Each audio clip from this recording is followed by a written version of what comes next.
자식, 손자 세대의 얘기가 아니라 우리 세대의 얘기다. 평소에도 일본 사회에 대한 쓴소리로 유명한 야나이 타다시 패스트리테일링 회장이 이번엔 아베 정권에 대해 강도 높게 비판했다. 패스트리테일링은 유니클로, GU 등의 패션 브랜드를 운영하는 회사다. 그는 니케이 비즈니스 최근호에 실린 인터뷰에서 일본 정부의 코로나19 대응과 관련해 제조업 공장의 국내 복귀, 산업보호 등을 하려고 하지만 실행할 돈이 일본엔 없다고 지적했다. 이어 제대로 된 사람이 바른 말을 하지 않으면 일본은 망하고 말 것이라며 농담이 아니다고 덧붙였다. 그는 일본의 현 상황을 물러설 곳이 없는 최악으로 규정했다.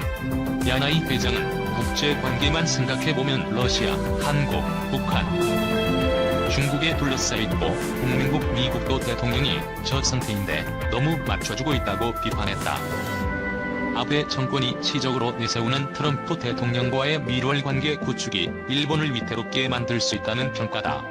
야나이 회장은 일본은 중국과 공존하지 않으면 살아남을 수 없다며 안보면에서 미국과 동맹국으로 살지 않으면 안 되지만 과잉 동조하지 않는 것도 중요하다고 설명했다. 이어 사면 초과의 상황에서 리밸런스를 하지 않으면 어찌할 도리가 없다고 덧붙였다. 일본의 코로나19 대응 중 팩스에 의존하는 확진자 관리 시스템 여론의 집중적인 비판을 받았다. 도쿄만 하더라도 도쿄도청에 있는 팩스 이대로 정보를 취합하다 보니 검사 후 통계 처리까지 동상 3일이 걸린다는 게 일본 언론들의 지적이다. 일본 정부에서 정보 이론화를 위해 허시슬한 신규 시스템을 개발했지만 일부 지자체는 여전히 예전 방식을 고집하고 있다. 야나이 회장은 기술적으로는 금방 가능한 얘기지만 기득권을 유지하면서 정보화를 하려니 아무것도 되지 않고 오히려 악화만 되고 있다고 꼬집었다. 그는 이 같은 문제가 관료들이 일을 하지 않으려 하는 것에서 기인한다고 지적했다. 이어 인사권을 내각에서 들어주면서 이렇게 됐다며 손닦고 사람만을 중용하는 것이 나쁜 것이라고 꼬집었다. 아베 내각에서 내각 인사국을 설치해 고위 관료에 대한 인사를 직접 실시하는 것을 겨냥한 얘기다. 그는 이런 현실을 바꾸기 위해선 기업인들이 정치에 더 적극적으로 발언해야 한다고 주장했다. 야나이 회장은 정치가 망가지면 경제도 망가지고 경제가 망가지면 또 정치도 망가진다며 정치와 경제는 하나인 만큼 적극적으로 발언하지 않으면 안 된다고 밝혔다. 이어 일본은 지금 당장 시작하지 않으면 늦다며 개인과 기업 모두 제자리에서 열심히 일하며 해야 할 말은 꼭 해야 한다고 수차례 강조했다. 야나이 회장은 코로나19로 인해 패션 산업에도 지각 변동이 불가피할 것으로 봤다. 더 이상 번화가의 대형 매장에 가서 쇼핑을 하는 습관은 유지되기 어렵다는 것이다. 그는 온라인 상거래나 주거지 근처에서 이루어지는 사업이 더 커질 것이라며 업사이징 해나갈 요소가 없다 보니 다운사이징 해나가야 할 것으로 생각한다고 밝혔다. 그는 코로나19로 인해 시기가 더 빠르게 돌기 시작했다며 모두가 위기감을 갖고 있으며 기업 자체가 사라질 수 있다는 생각도 하게 됐다고 지적했다. 이어 지금 변화하지 않으면 두 번 다시 변화할 수 없을 것이라고 강조했다. 1. 도쿄 올림픽 조직위 코로나19 백신 안 나와도 개최. 일본 도쿄 올림픽 조직위원회가 코로나19 백신이 개발되지 않더라도 내년 대회를 진행할 가능성이 있다고 워싱턴 포스트가 지난 3일 보도했다. 도쿄 올림픽 조직위원회 무토 토시로 사무총장은 워싱턴 포스트와의 인터뷰에서 코로나19 백신이 올림픽 개최를 위한 전제 조건이 아니라고 생각한다라며 내년까지 효과적인 백신이 개발된다면 더 좋을 것이고 우리는 그것을 희망하고 있다라고 말했다. 코로나19로 연기된 2020 도쿄 올림픽은 내년 7월 23일 개막 예정이다. 개막까지 10개월여 남겨둔 상황에서 무토 사무총장은 내년 여름까지 코로나19 문제가 과거의 일이 될 것이라고 가정하는 건 너무 낙관적이라고 내다봤다. 그러면서 무토 사무총장은 올림픽이 코로나19 사태가 지속되는 상황에서 개최되리라 생각한다. 관중뿐 아니라 선수들과 다른 모든 이해관계자를 위한 조치를 논의 중이다라고 설명했다. 그는 사회적 거리두기, 관중 수제한, 마스크 착용, 코로나19 검사 등에 대해 논의할 것이라고 덧붙였다. 현재 일본은 140여 국 여행객의 입국을 제한하고 있는데 루토 사무총장은 해외 관중이 방문할 수 있는 방법과 입국 허용에 대한 결정은 일본 정부에 달려있다고 밝혔다. 그는 입국 제한이 완화될 가능성이 있다고 생각한다라며 관중이 올 수 있다고 하더라도 입국 시 코로나19 검사를 거쳐야 할 것이다. 경기장에서 테스트를 진행할지는 아직 결정되지 않았다라고 말했다. 지난 2일 일본 보건당국은 코로나19 백신이 상용화되면 내년 상반기까지 코로나19 백신을 희망자 전원에게 무료로 접종하도록 할 것이라고 밝힌 바 있다.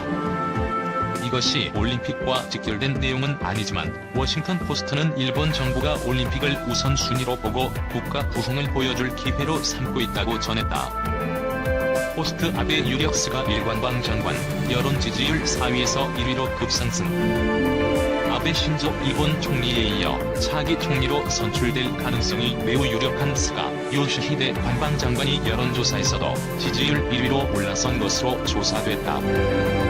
아베 총리가 조기 사임을 발표하기 전에 실시한 조사에서는 이시바 시게로 전 자민당 간사장이 압도적 우위로 선두였는데 최근 집권 자민당 주요 파벌이 스가를 지지하기로 한 가운데 여론의 흐름이 달라진 양상이다.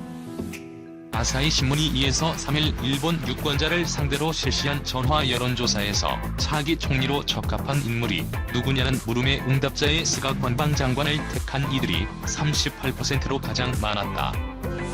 이시바 전 자민당 간사장을 택한 이들은 25%, 기시다 후미오 자민당 정조회장을 선택한 이들은 5%였다. 28%는 이들 3명 가운데 적임자가 없다고 반응했다. 올해 6월 20에서 21일 여론조사에서 정치인 7명을 선택지로 주고서 차기 총리로 적합한 인물을 고르도록 했을 때는 이시바가 응답자 31%의 선택을 받아 1위였고 스가는 3%로 4위에 그쳤는데 판세가 뒤집힌 셈이다. 자민당 지지층에서 스가의 인기가 뚜렷했다. 자민당 지지자라고 밝힌 응답자는 49%가 스가를 골랐고 23%가 이시바를 택했으며 지지 정당이 없는 응답자는 31%가 스가를, 21%가 이시바를 택했다. 응답자들은 차기 총리에게 필요한 덕목으로 지도력을 가장 중시했고 이어 공정성이나 성실성, 정책이나 이념을 꼽았다. 차기 총리가 아베 정권을 계승하는 것이 좋다는 의견은 45%, 계승하지 않는 편이 좋다는 의견은 42%였다. 계승하는 것이 좋다고 답한 이들은 59%가 차기 총리감으로 스가를 선택했고 13%가 이시바를 골랐다. 반면 계승하지 않는 것이 좋다고 반응한 이들 중에서는 37%가 이시바를, 17%가 스가를 택했다. 사실상 일본 총리를 결정하는 자민당 총재 선거를 당후가 투표에 참여하지 않는 간이형 투표로 결정하는 것에 대해 응답자의 60%가 좋지 않다고 반응했다. 중의원 해산 시기에 대해서는 내년이 좋다는 응답이 68%, 올해 중에 해야 한다는 의견이 23%였다. 오늘의 라디오 한번 출발해 보겠습니다. 오늘 들려드릴 소식은 제 방송을 클릭해주신 청취자분들이라면 정말 기분 좋게 듣고 가실 흥미로운 소식인데요. 삼성 또 세계 최초 갤럭시 폴드 차기작에 일본산 소재 완전 배제, 잘못 건드렸다가 참교육 당하는 일본 아베, 일본 기업들 밥줄 다 끊는다. 이 주제에 대해서 말씀을 드리겠습니다. 좋아요, 구독 한 번씩만 정중히 부탁드리면서 시작하겠습니다. 삼성이 야심차게 내놓은 스마트폰 갤럭시 폴드죠. 이 글로벌 시장에서 높은 평가를 받으면서 순항 중에 있습니다. 9월 국내 출시 첫날 불과 30분도 되지 않아서 1차 완판을 기록했었고 미국, 유럽, 인도 시장 등에서도 완판 행렬을 이어가고 있습니다. 자연스럽게 소비자들과 시장의 관심은 갤럭시 폴드의 후속 제품에 쏟아지고 있는데요. 많은 소비자들은 이렇게 혁신적인 제품이 출시가 되면 보통 1세대 제품은 불량률도 높고 사용 중에 예측하기 힘든 문제가 발생할 수 있다라는 인식이 있어서 소위 말해서 1세대는 거른다 이렇게 이야기를 하죠. 1세대 제품에 대해서 부정적인 생각을 갖고 있는 소비자들이 많은 만큼 후속작이 중요한 것이고 더 많은 관심이 모아지고 있습니다. 결론부터 말씀을 드리면 삼성전자가 준비하는 이 차기 폴더블 폰의 커버 유리에서 투명 폴리이미드 CPI라고 합니다. 이 CPI를 완전히 배제했습니다. 여러분, 일본이 우리나라에 대해서 수출 규제를 단행했던 3개의 소재 뭐가 있었죠? 폴리이미드, 브라소, 포토레지스트였는데 이 폴리이미드 소재를 차기 제품에 사용하지 않겠다고 발표를 했습니다. 일본에서 소재를 받지 않겠다는 이야기랑 같죠. 그동안 삼성은 일본의 스미토모 화학에서 거의 독점적으로 CPI를 공급받고 있었어요. 이 CPI 대신 울트라신 글래스, 방막 강화 유리, UTG라고 합니다. 굉장히 얇으면서도 별도의 강화 공정을 거친 커버 유리를 의미하고, 기본 컨셉은 이 유리를 매우 얇게 가공해서 만들면 필름처럼 유연성이 생기고, 이러한 유연성은 폴더블 폰에 적용 가능하지 않을까, 이러한 아이디어에서 출발한 것이죠.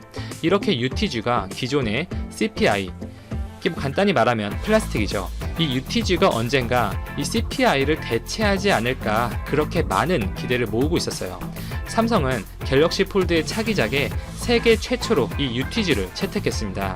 삼성이 도입하는 UTG에는 독일 기업 쇼트의 제품에 국내 기업 도인시스의 공법이 적용될 것으로 보이는데, 작년 불과 올해 상반기만 하더라도 삼성이 UTG를 사용한 제품을 내놓기에는 아직은 시기상조다, 최소 2021년 이후라고 전망하는 시각이 아주 많았었는데 예상보다 훨씬 빠른 속도를 보여주고 있습니다.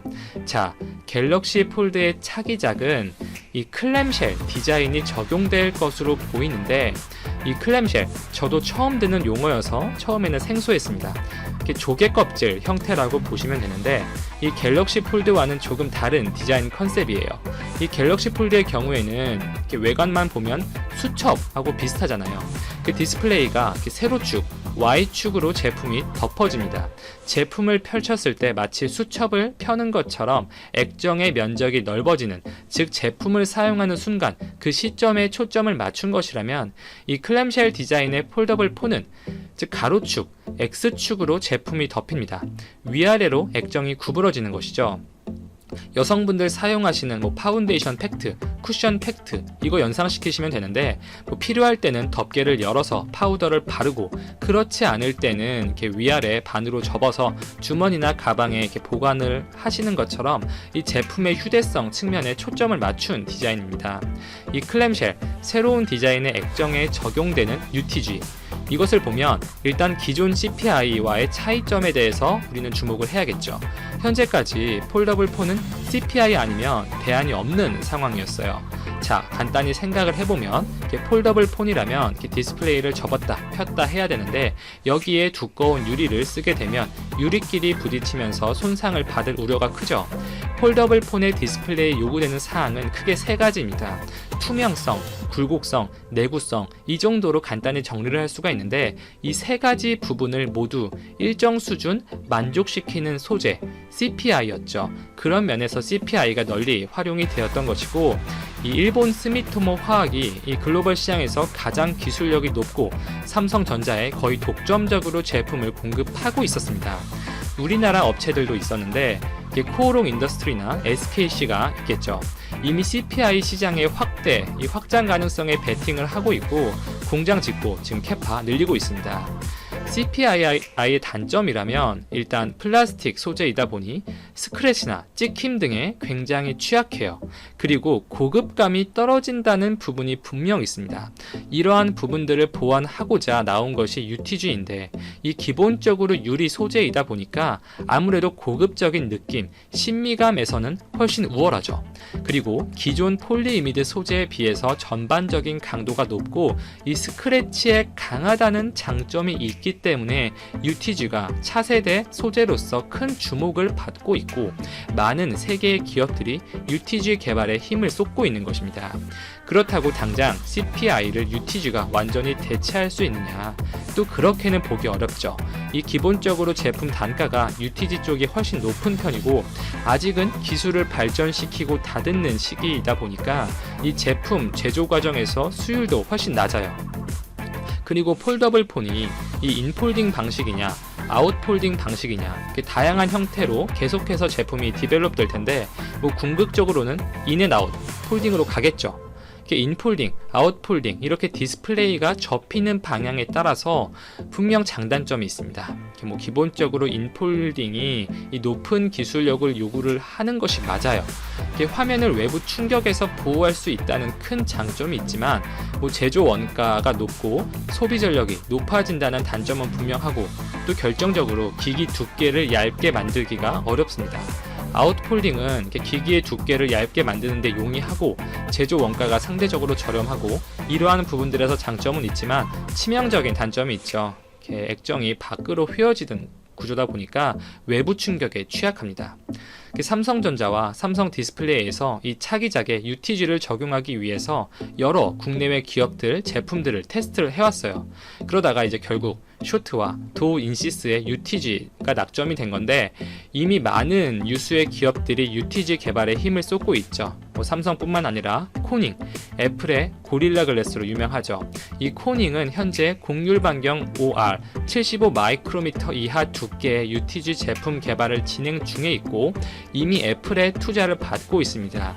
따라서 애플의 차기 폴더블 폰에 UTG가 적용이 된다면 이 코닝의 제품이 사용될 것으로 전망이 되고 있고, 이 곡률 반경 OR이면 지금 CPI가 보여주는 수준인 1.5R보다 훨씬 높은 수치죠. 이러한 부분 때문에 UTG는 현 시점에서 아웃폴딩 방식에 적합하다, 이렇게 많이들 평가를 하고 있어요.